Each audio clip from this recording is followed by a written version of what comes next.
Oh my word. I'm recording right now. Look how cute he is. Oh, hello. Maverick. What's his name? Maverick. Maverick. So cute. Top All right. Gun. Let me do this. Awesome. Let me do a quick intro. All right. Hey, everybody. Welcome back to another episode of the Women's Maximum Fitness Podcast. Super excited to have Melissa Brodsky with me today, IFBB Pro, just got her pro card this past year at the Npc Universe. And man, we're going to cover a bunch of stuff, including her puppy. If he needs to be let out, just give me a signal and I can pause it so you can let go. Yeah, for sure. So Melissa and I were just chit-chatting a little bit about social media, and she's very mature for someone just 23 years old. That getting your pro card, I mean, everybody knew when you were going in. Your physique is so clean. It's just, you just have a very clean look to you. Very much like, I think of like Melissa Bumstead and, you know, even Missy Truscott, that same sort of shape. It's just beautiful. You're like, oh. It's hard to see myself. It is. I think that's an issue with anyone who's doing really well in the sport. You know, you're constantly looking for those improvements. So anyways, how are you doing today? Where do you live? I live in West Virginia, Okay. St. Albans. Yeah. I moved here from Maryland a little over a year ago. Okay. And I used to live in Baltimore, so it's, a very big difference from me. Okay. Did job cause you to move, or what caused the move? So I moved here with my boyfriend. He was working in Maryland, and we ended up working at the same gym where we met. And then he got a job offer here. I transferred school, transferred jobs, and we moved here and got a puppy. Nice. Yeah. Nice. So Melissa and I were just talking a little bit before this about social media, which was pretty funny, talking about direct messages and those types of things, which we'll definitely get into. But my favorite question, my first question usually, is to help with background. So what is your athletic background and what actually got you into bodybuilding? Okay. So I played field hockey from the time I was 8 till I was 18. That was always my main sport. I went to a very athletic school, McDonough in Owings Mills, Maryland. Very proud of my alma mater. Along with field hockey, I ran track. I played a little bit of lacrosse, but that was like, the girls there are really good at lacrosse, and I started a little bit later, so that never stuck. Yeah, and then when I was around, I don't know, 13, 14, I started weight training. I went to the gym with my dad. And then at my junior year of high school, a girl on my team, on my field hockey team, she was working with a trainer, and I think she was planning at that time to do a bodybuilding show. And I knew I wanted to be a personal trainer. So I had a school project. It all comes together, I promise. I had a school project for English where we had to, find someone with a job that we wanted, interview them, write a paper on it. So I asked this girl for her coach's email. I emailed him. I sat in on one of their sessions and interviewed him and everything. And then after that, I wanted to work with him because I had been coming out with my own workouts, for 4 or 5 years at that point. Okay. And I didn't really know structure. I just knew exercises. And if they were arm day, I did every arm exercise you could think of, I didn't really know how to break it down. So I told my parents I wanted some instruction, and they said, okay, get you a trainer, but you need a goal. Yeah. I didn't have any idea what, competing was at that point. Okay. It wasn't really big on Instagram yet as far as, what I saw. What year was this? This was 2014 or 2013, 2014. Okay, this was 2013. And then I think I competed for the first time in 2014. Okay. But yeah, I was like, all right, I'll do a show. So I started carrying my 6-pack bag around school and my water jug, and my teachers and everyone was very supportive, a little bit like concerned because they didn't really understand why I had to carry my food around. No one did this. And yeah, ever since I was 16, it stuck. I fell in love with it. So you competed for the first time at 17 then? You were Yeah. 17. Yep. Well, In I bikini. was, what, go ahead. In bikini. And bikini. Okay, so I was looking at some of your competition history, and I think the first pictures I see, you actually in your Instagram have a little comparison from when you won your pro card to it was 5 years prior, and I think that was a figure show. So maybe that was like your second show that you did. So I didn't even see pictures of when you did bikini. I think they're all the way down there somewhere, maybe if I didn't take them off. But yeah, I did bikini show. I did 2 when I was in high school. Okay. And then and my first one I placed 5th, so I got an award of some kind, so that really motivated me. My second one I didn't place.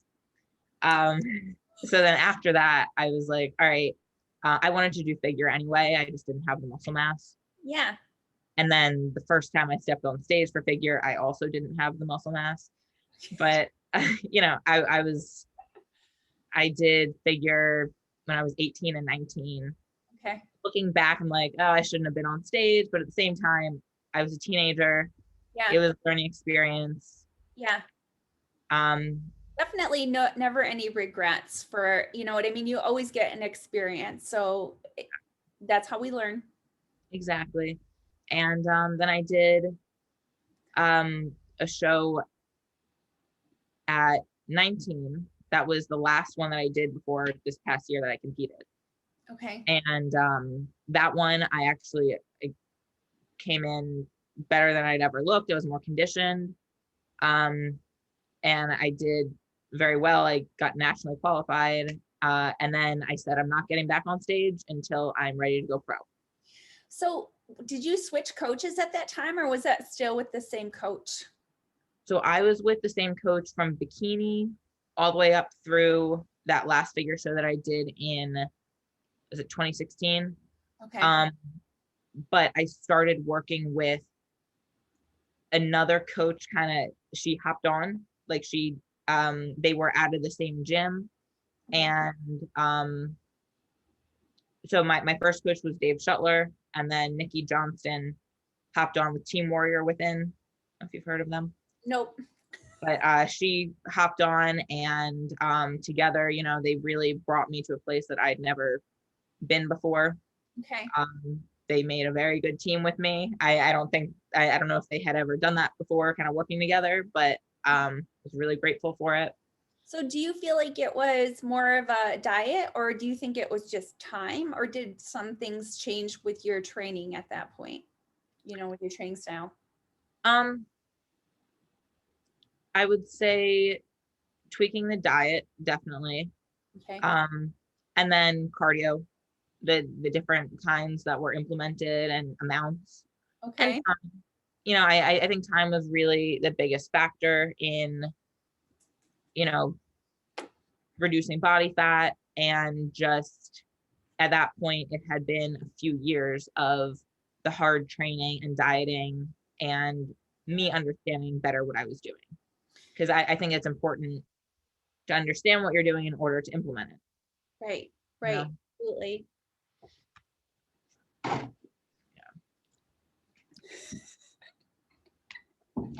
You're such a bro with your water jug. You want me to get a cute little swell bottle? Would that be better?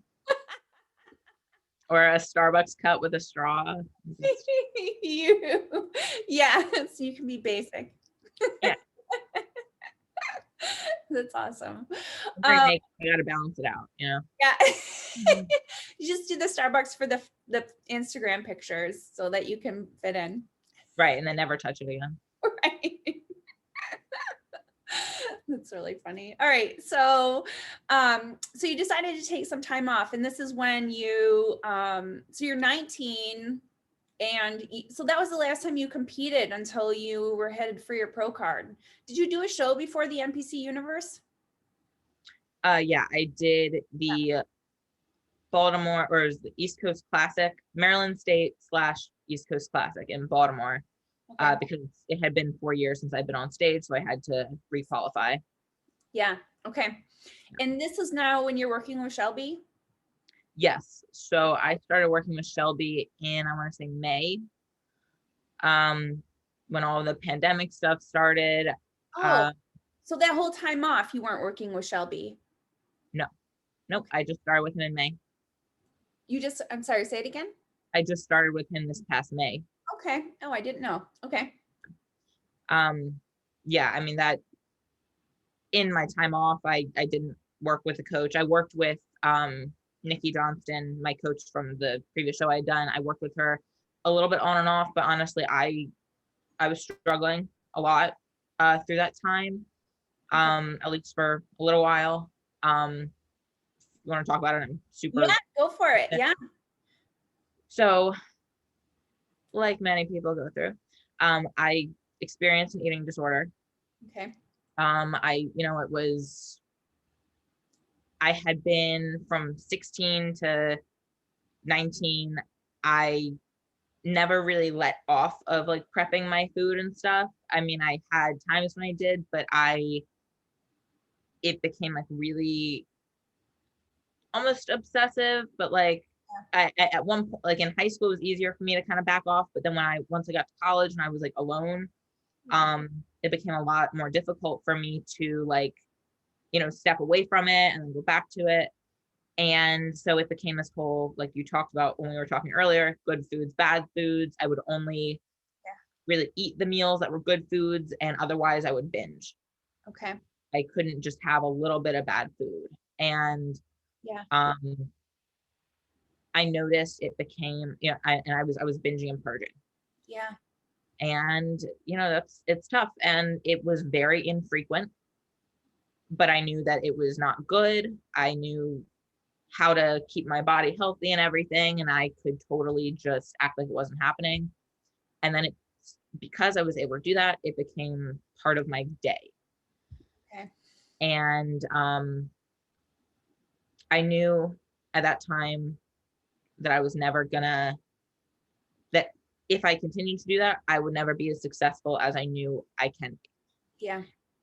And I decided to get help. I think when I was 20, I put myself in eating disorder unit, and I got the help I needed. That was hard, for anyone who listens to this. That is the hardest thing ever, when you don't tell people around you what's going on. Yeah. And you have to make that decision for yourself, like, I'm going to be better because I want to do what I know I'm capable of. And I knew I couldn't do that with that crap going on. It's hard because you know what you need to stop the behavior, but then when you decide and you tell somebody, then you're like, oh, now I really have to stop, Right. and you're holding on to it. No, I totally understand. Yeah. I mean, I went through bulimia for several years, Right. I mean, those behaviors, as it's as bad as it is, it's comforting, it's and that's why we keep doing it. That's why it becomes a habit. And the most important thing I did for myself was recognize that habit. Yeah. And say it out loud. Yeah. And commit to getting better. Did you end up, because I know one of the promises that, like, anytime that I've quit, like I was a cigarette smoker for a long time too, for 10 years.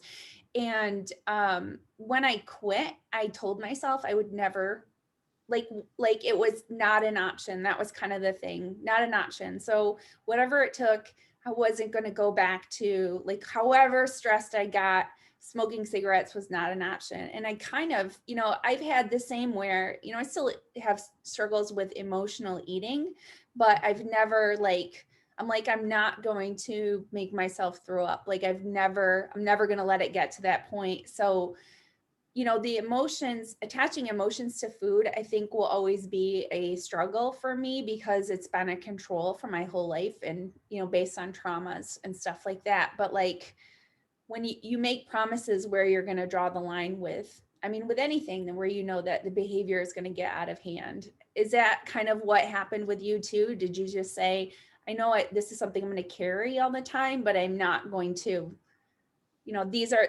I know that if I like get to the point where I was going to throw up, then things have gone too far and I'm back to where I need help again.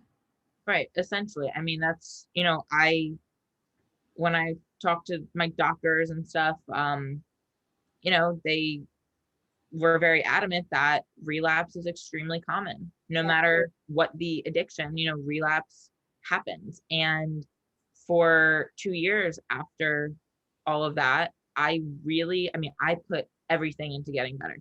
Yeah. And I really felt like that didn't even happen. Like, I felt like it didn't exist. I never had an eating disorder. I was like, I'm good. And to be completely honest, it wasn't until, through my prep this year, through 8 months, whatever, that I was really, really strict on everything. Yeah. I didn't struggle one bit with it. It was, obviously, the hunger and whatever, that part's hard, but I didn't have any eating disorder thoughts. Yeah.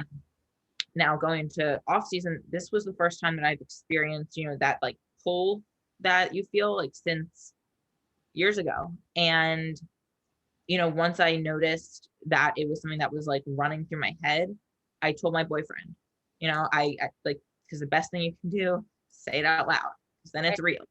If it's in your head, it's so easy to pretend that it's there. And that's something that I do, I'll push things off and like, okay, that wasn't it. I didn't say it out loud. It didn't happen. It's not real.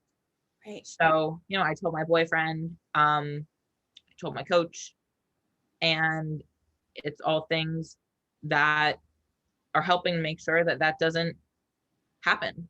Yeah. Obviously I have no intention, like you said, I drew that line, Yeah. but you need people. And, for more reasons than just that. And that's something I'm learning and working on right now, is surrounding myself with people. Well, and I think sometimes you can press on that gas and you just are so hyper focused, like you were so focused on your prep that then you get done with your goal and the emotion comes flooding in. It's kind of, I had the same thing with, the pandemic.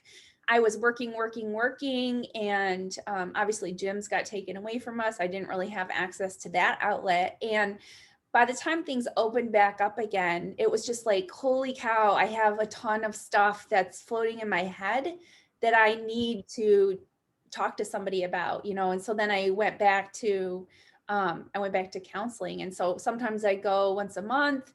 When I start to find something that was really an issue, then I go weekly, and sometimes it's every 2 weeks. But if you don't have, like you said, somebody that you can speak things into existence about, when the shit hits the fan, you are like, you're going to fall back into these unhealthy behaviors, because those are where we find comfort and control. Mm-hmm. Yeah. I mean, as strong as we are, we need those other people. And I started counseling again too, which I stopped doing a year ago. And then the pandemic and everything hit, and that's when I started my prep, and that was kind of my counseling at the time. But I needed something after that. That distraction or that focus, it helps to suppress other things. Absolutely. And I want to be a whole person. Right. I don't want there to be missing parts to make it seem good. I want to be, I want to have everything. So yeah, it's like makes me cry almost, because it's so relatable, and I know that it's going to be relatable to a lot of people that are listening. So I think it's really great that you shared. You're making me emotional. I'm super. I like sharing this stuff. I know Yeah. I'm not a big, like, as you can tell in my posts, I don't really vent. I don't talk to my followers that much, which is something I want to get better at. Yeah. Um, but when I'm talking to somebody, I Yeah. will open all the way up. I don't care. I'm happy to. Yeah. Um, Yeah. I don't like putting my stuff out there in any way that, I don't want attention for things. Not that anyone who does that is asking for attention. Yeah. No, it like, you had, I mean, I'll share, you had said to that, you had said about that before we started, that you said you read all my posts. And so it's obvious where that connection is and the relatability. But I think that for somebody who's my age, it's a lot easier for me to put that type of information out there, just because I think there's less, I don't know how to say, there's less repercussions for me than someone who's a lot younger. I think you're more vulnerable, I guess I would say. Whereas I'm more kind of like, what do I have to lose by this, except that it's probably going to help somebody, especially if I can connect with somebody who's younger than me and know that, you can get through these types of things and how and everything. So I like that relatability, but I definitely would not have been this open with social media if I was your age. So, I mean, it totally makes sense. And it's a lot easier when you have an intimate one-on-one versus like, hey, 50,000 people, let me Exactly. tell you, but you will notice if I put stuff about my daughter, I usually close the comments because I just don't want, it's like, this is for you to read and ponder. I don't need any feedback, you know? Right. It's not like you're saying, like, put your input here so I Yeah. can read it later. Like, just, Yeah. you follow me, you want to see what I post, Right. like what it is. Right. So, all right. So you took this time off because you were struggling and healing, which is awesome. And so when did prep start for you? That was beginning of 2019 or the end of 2019. Yes. So I started with Shelby in May of 2020. Okay. Yes. And then, I mean, we started, we did a few months of like an off season kind of thing. And then I think we really started prep, I want to say like July, August-ish, Okay. is when, we really started focusing on bringing me in for the show. Yeah. Oh, and to that, I was going to say, so during this time off, when you were getting help, you were still training and everything. That never, yeah. Okay. Well, for the most part, when I was training up until I went into, treatment and everything, Yeah. at that point, I had to, take 6 months. Their rule was 6 months off, no exercise, anything, which Okay. is really hard. I don't think I totally agree with it. I think, that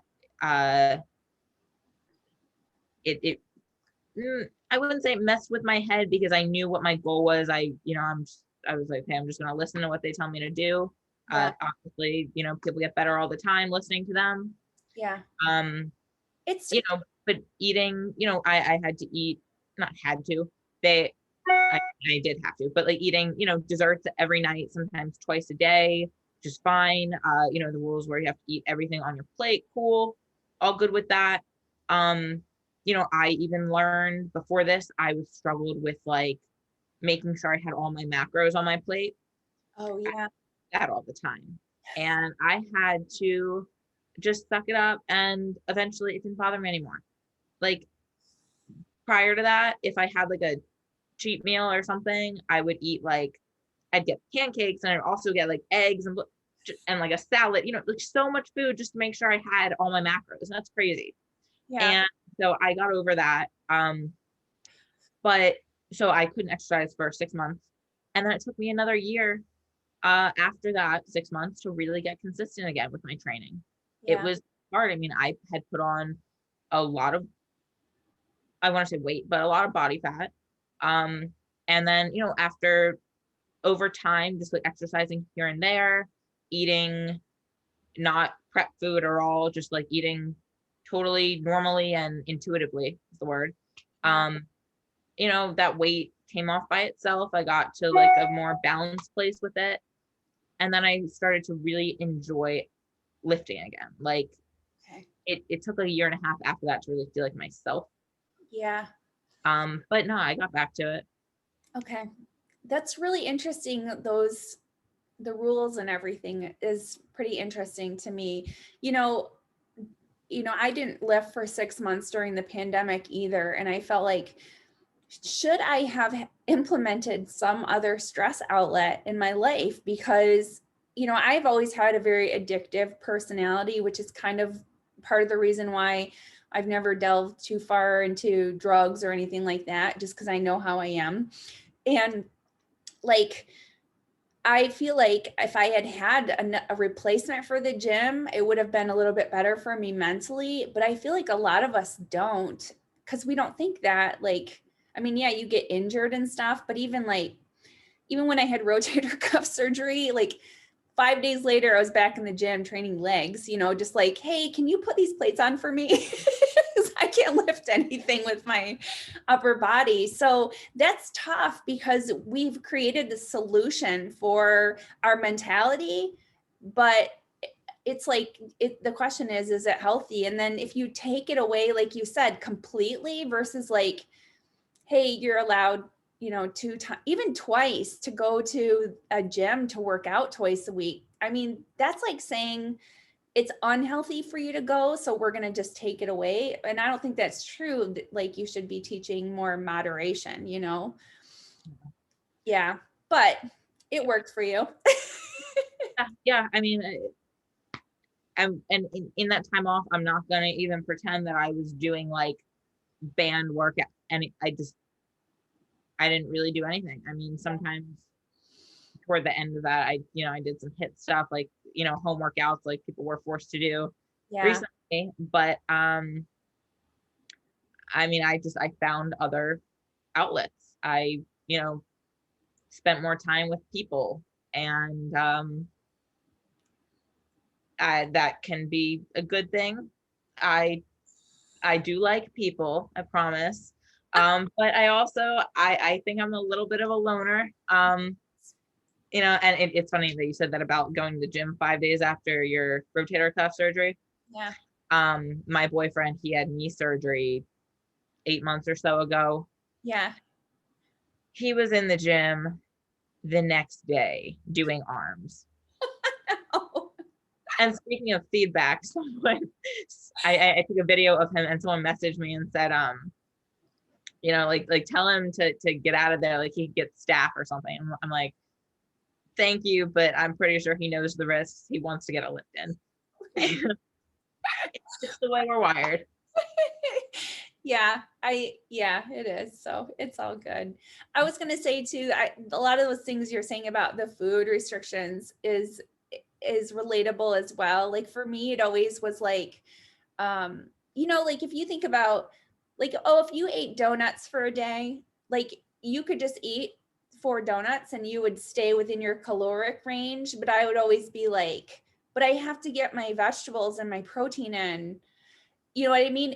And by doing that, then you go over your caloric range. So it's tough to try to undo almost like the knowledge you have of what you're supposed to do and just be able to like let loose. Cause yeah, like you said, or if you just like ate pizza, and didn't worry about if you got enough protein in for that day, but in your head, you're like, I'm going to lose my muscle. So crazy hearing you say that. Cause like, I don't really talk to anyone about this. I've told my boyfriend that goes through my head, but it seriously, I mean, it's like I eat pizza and then I'm like, well, I should probably also have this, prepped meal, this measured meal. And it's like, what the hell kind of good is it going to do? Right. If I eat my pizza and then I also measure out a meal. Right. Which, I can rationalize at this moment, but like, not at that moment. At that moment, I'm like, okay, this makes perfect sense. Yeah. And it doesn't. Yeah. And it's easy for me to tell, you know, like you said, if somebody had said that to you, you'd be like, that's dumb. Right. But for some reason, it's like, okay, this totally is what I have to do. Yeah. This will make things right. This will balance it. No. Yeah. Yeah. No. Yeah. And to your point about, you said about being like, I'm the same with people. I prefer, like, I love these podcasts, even like my YouTube sucks. Like nobody's really watching my YouTube, but the podcast is getting thousands of downloads. So don't let that fool you. But I was like, even if nobody was watching, like this, it feels like one-on-one to me. And I really, that's how I connect with people. I just love that. So yeah, I'm not like a people person per se, or somebody who likes like, you know, parties or big groups or whatever. But if I went to one, I would find somebody and start having probably a super intimate conversation with them, because then I just open up. Yeah. Yeah. And you know, it's funny, when I was in high school and everything, I thought I was gonna like go to college and be like this huge, like, you know, people person, party person. And come to find out, that's not who I am. Right. That's not, I mean, I, like I said, I enjoy people. You know, I'm sure a lot of the people that I went to high school with, and because you know, I went out a lot, I had groups of friends and everything. I'm sure they thought the same thing, that, you know, I was going to be a party person in college. And it's just, it's really, it's funny seeing how things play out. Yeah. Yeah, I'm, you know, I'm happy with who I am and the direction I'm headed in. Yeah. It's just not what I expected. Yeah.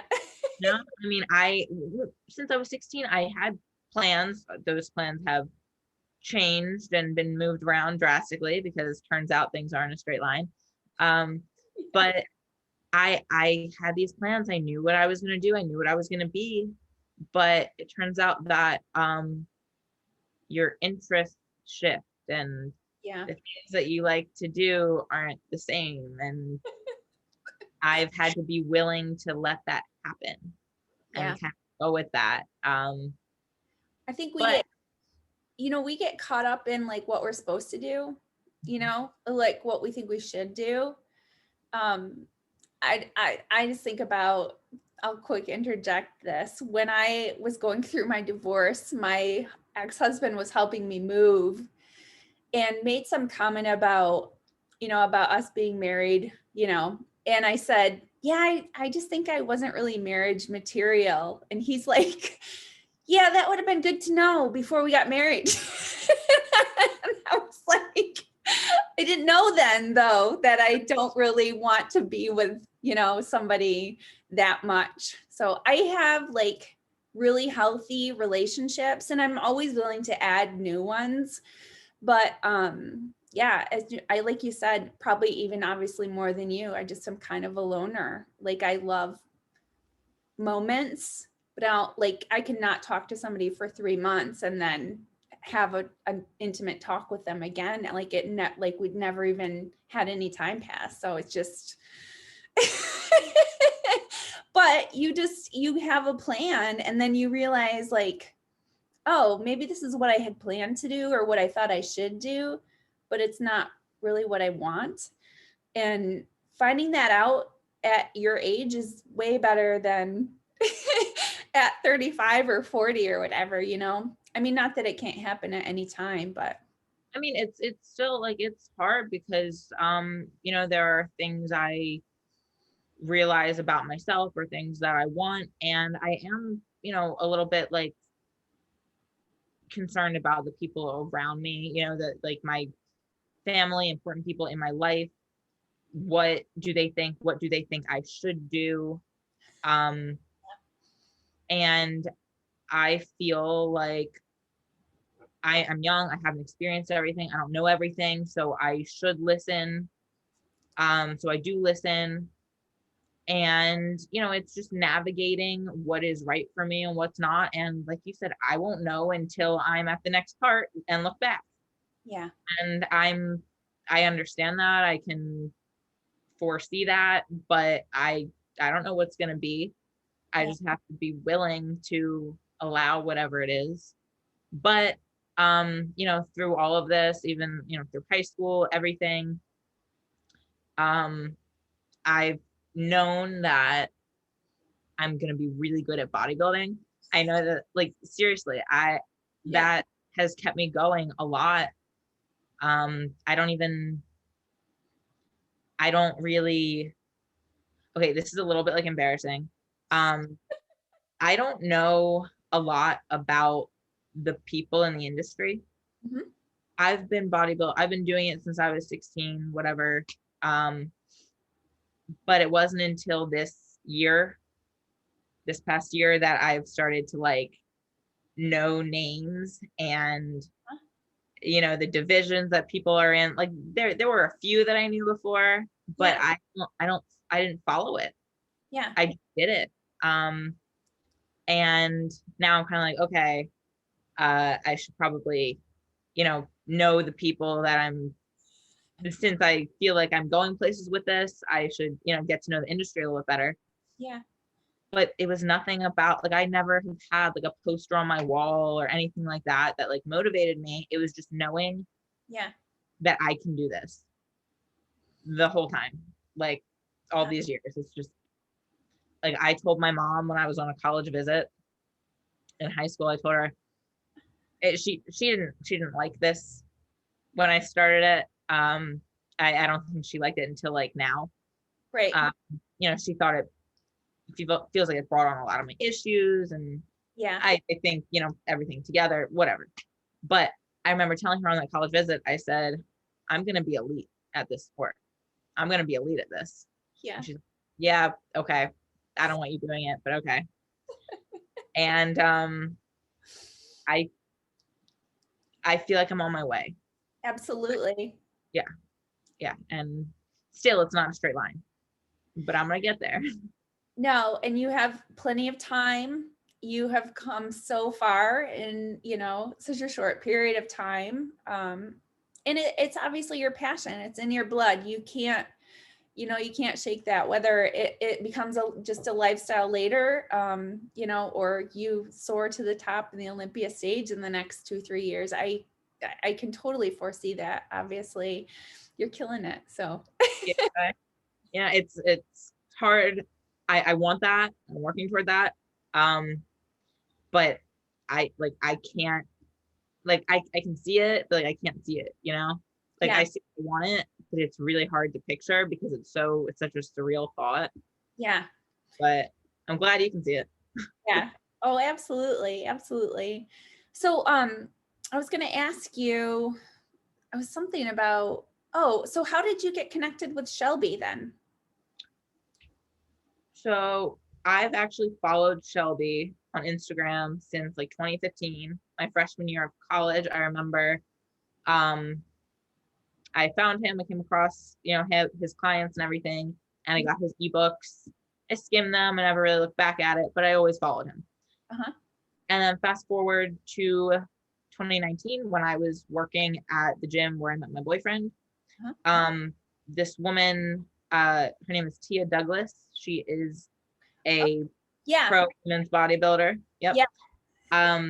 I met her. My boyfriend introduced me to her. She went to that gym, and she worked with Shelby. Okay. She had great things to say about him and everything. And, I put that in the back of my mind.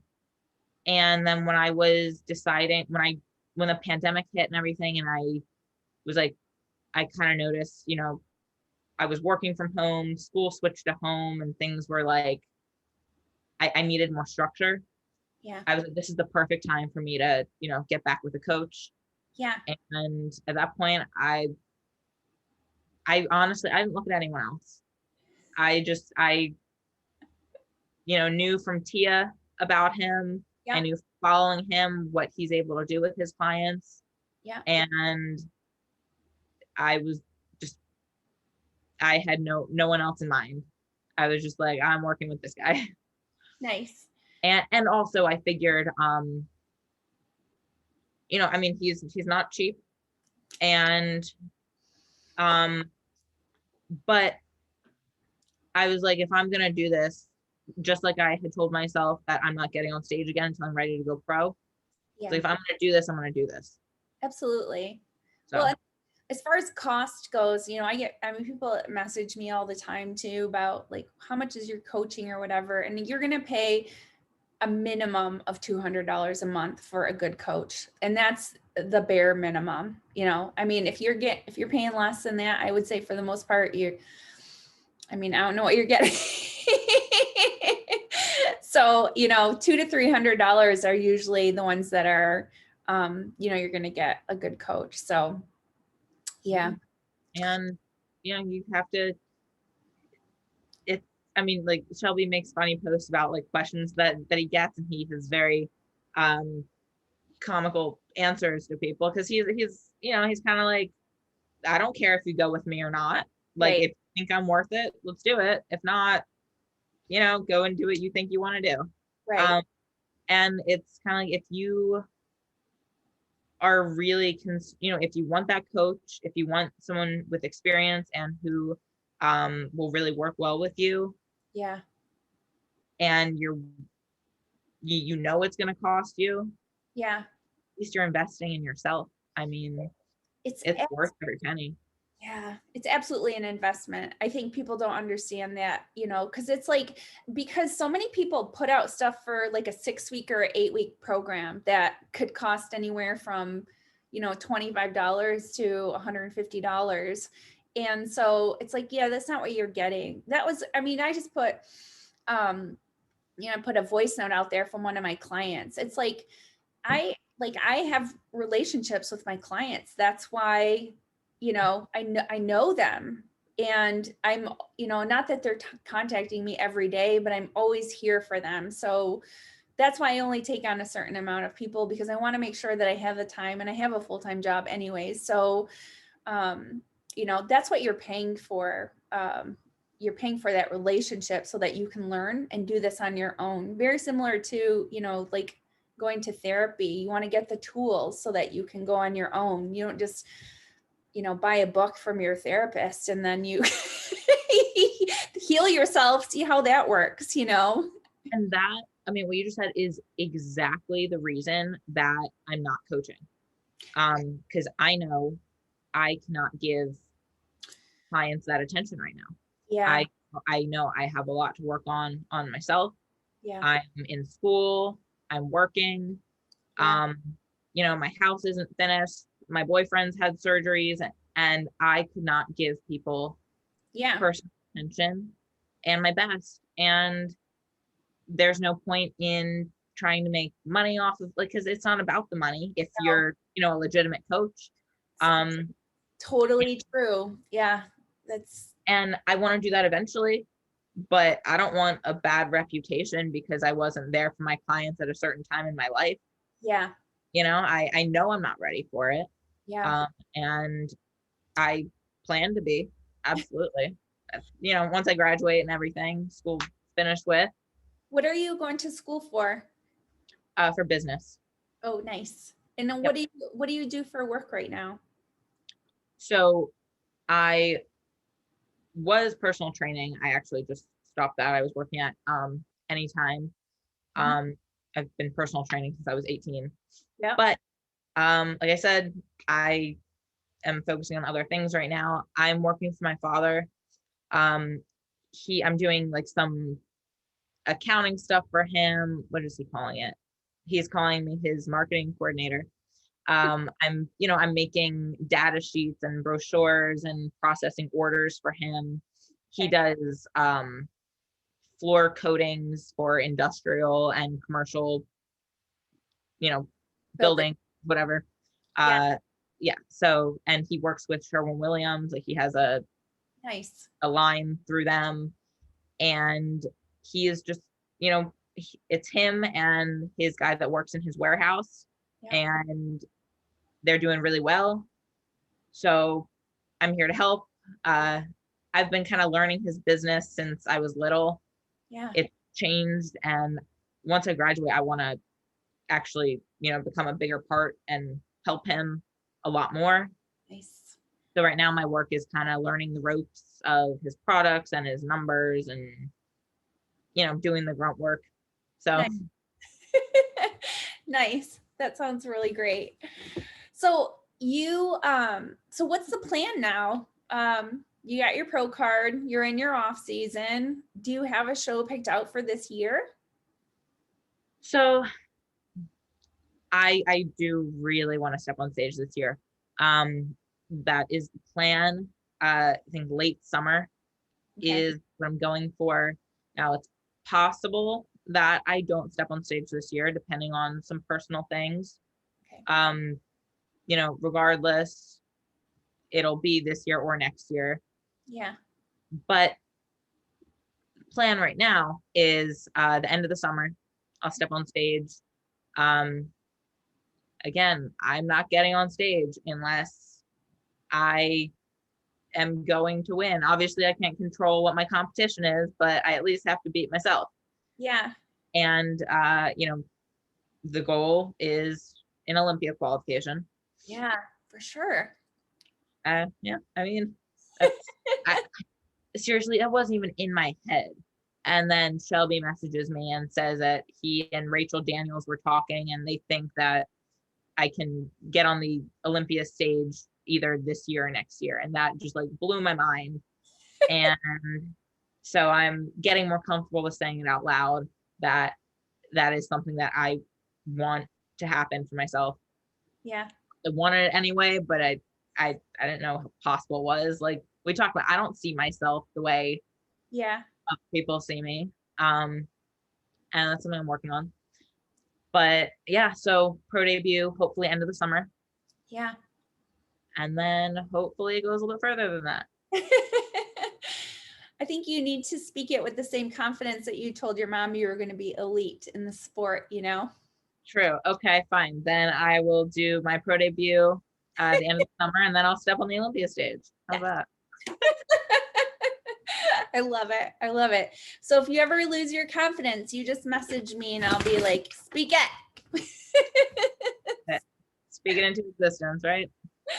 Absolutely. Christina Bittner was on here the other day. She's huge into that. Well, several weeks ago, but she said she's huge into that, speaking it into existence. And her, a lot of the women that I've spoken to have like vision boards and things like that, where they're putting positive stuff all over the place. So yeah, you got to surround yourself with your truths, right? Right. Yeah. Vision board. I really want to do that. I've been thinking about that. My boyfriend and I were talking about how, I know some things that I want in my life, but I don't really have an image of like where I want to be. Cause I'm like, all right, I'll take it each day as it comes, but I probably should have a little bit of these are the things I want eventually. I think there's a fear of putting something out there and then not doing it. So you're going to fail. Sure. But if you don't put it out there, you're not going to get it either. Right. So yeah. Yeah. No, that's absolutely true. But no, I think, vision boards are a great idea. I think not doing it would be more out of procrastination and, not just procrastinating the actual action of doing it, but of thinking about those important things. Yeah. And I recognize that I do kind of avoid that to be focused on the moment. Yeah. But there's a balance, being in the moment doesn't have to be like such an intense thing. I'm very intense. Yeah. And I want to relax a little bit. I want to learn to kind of, enjoy each moment a little bit more. Yeah. It's hard. This is, I was talking with Caroline de Mesquita, who was on here. Her interview just posted, and she was saying too that we get caught up as people who are, bodybuilding and trying to, like, you always think about the future and you're working towards the future, and it's tough to just be like, I'm just going to enjoy today. Like, what's great about today? You know, I get to hang out with my daughter. She doesn't have school. You know, I have a great job, like whatever it is. We just get so focused on our future goals that we don't always enjoy the moment. Right. And something that my boyfriend pointed out to me, his name's Ryan. I'm just going to start saying Ryan. Ryan pointed out to me that when I won that show in Maryland, I was happy, but and I am happy, you know, I don't want to, and when I got my pro card, like I cried a little bit that day. I'm happy in the moment, but I'm looking to the next thing. I don't enjoy the, not even the, I want to say small successes, but that's a daily thing. I mean, those are big successes to win those shows. Yeah. And I struggle to enjoy that because of what you just said. I'm looking to the next thing. Yeah. And I'm like, okay, well, the next thing I'm going to do is going to be even better than this. So why even enjoy this? But it is so important. Yeah. I mean, I can't really speak to doing it, but I know it's important. Yeah. Slowing down, just slowing down and enjoying the moment. So yeah, I know it is something that we all need to work in. I think we're just in a rushed society anyways. And for people who are busy too, you just like, oh, how many things can I get done today? Rather than, you know, focusing on what can I enjoy about today. Because that comes too with that pressure of, for me, this is something that came out into my therapy, that I have put a lot of worth on myself with how many things I can get done in a day, because I felt like what I, you just look on your, see, we're soulmates. Yeah, at the end of the day, if I did this, and this. Yeah. But but if you didn't get this and this done, you failed. That was like a huge, it's tough. It's been a tough, I've been digging deep in my therapy. Like, what's wrong with me? That's the question. Yeah. So, well, we're going to wrap this up, but let's do, so I'm going to do my top 10 questions. These are mostly quick questions. So here we go. All right. So country music or rock music? Rock. Yes. Podcasts or YouTube? Or both? Podcasts. Yeah. Dogs or cats? Dog. For sure. Is your Maverick, is he a golden retriever? Yeah. Yeah. So pretty. He's beautiful. So bad. I love him. Heels or sneakers? If I'm going out, if I'm dressing up at all, heels. Yeah. Otherwise, sneakers all day. All day. Yeah. Baby animals or baby humans? Baby animals. Hike a mountain or swim in an oasis? Hike the mountain. Nice. All right. Burgers, pizza, or sushi? Sushi. Yeah, sushi. Well, okay, let's see. I would marry sushi,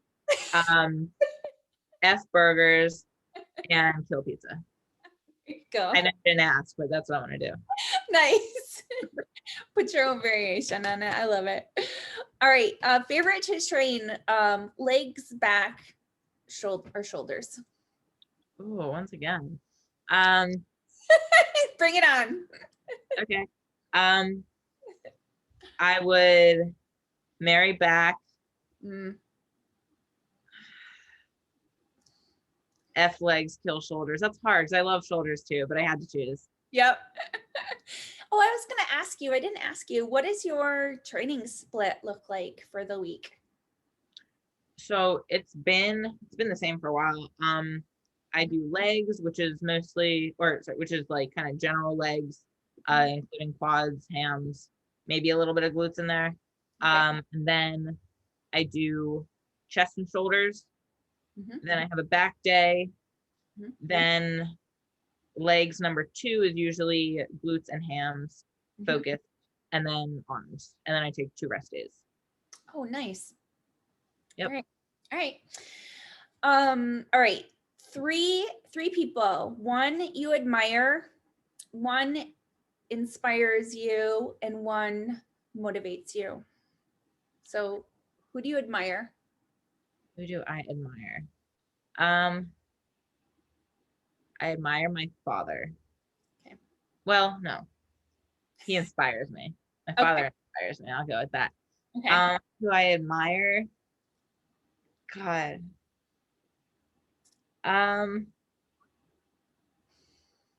I'm gonna say, what's her name? Oh, easy. Rachel Daniels. I admire her so much. She Okay. is incredible. She does all three for me, but I'll put her as my admirer. My dad inspires me, Mm-hmm. and my boyfriend motivates me. Ryan motivates me for sure. Nice. Nice. What is Rachel's Instagram? Is it the real Lois Lane? Yeah. Yeah. Yeah. Okay. I was thinking that's who that was. Yeah. Yeah. Badass. Yeah. Well, she is. So if you were to nominate someone to be on the podcast, is that who you would nominate? Oh yeah, Okay. definitely. All I right. think it's awesome. All right. We'll see if we can get her on. That would be cool. Yeah. I don't know, but maybe. What is your best moment? What was your best moment so far in life? In life, Yeah. best moment in life. Um, really broad question. Have to narrow it down. Best moment in life. Let's see. She's like, I'm gonna take a Is pen. this supposed to be easy? Is this supposed to be like quick? No, no, the first like 7 are always quick, and then everybody's like, oh, this is deep. It is. Best moment in my life.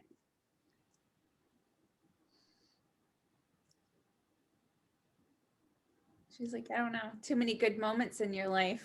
I mean, so many different kinds. I mean, winning my pro card, that was cool. Like I said, I kind of cried backstage, but that's bodybuilding is huge for me. But Yeah. What about your treatment? Leaving your treatment, was that sort of a graduation? Did you feel like you? yeah, I mean, that was so drawn out. I mean, it was such a hard thing to initially go through. Yeah. So, well, one of the proudest moments in my life was saying, I need to go and do this, Nice. and actually doing it. I'm, I'm extremely proud of that. I know that talking about eating disorders and whatever in our industry is pretty cool and common, but outside of it, Yeah. unless there's like the little groups, like people don't really talk about it, but I'm not embarrassed about it one bit. I'm so proud of that. Yeah. Another best moment when Ryan and I picked up my puppy. Oh. Oh my God. He was just so small and fuzzy. So cute. I can even picture it. So cute. That was awesome. Wonderful. So next to goals, which we already kind of talked about, you already said, so you're like qualifying for the Olympia stage. Not qualified for that yet, but a goal of that. Yeah. Yeah. Yeah. My goal is to get qualified for that for sure. Next goal. Nice. To say about, I think it's really important to acknowledge how brave it is when you are admitting that you're having a moment of weakness. I think that's kind of why that moment was special to you. Because I think it's probably really hard for you to say, I can't do something on my own. Yes. Yeah. I like to, like I said, I'm very intense. My mom has told me all my life I'm very intense. And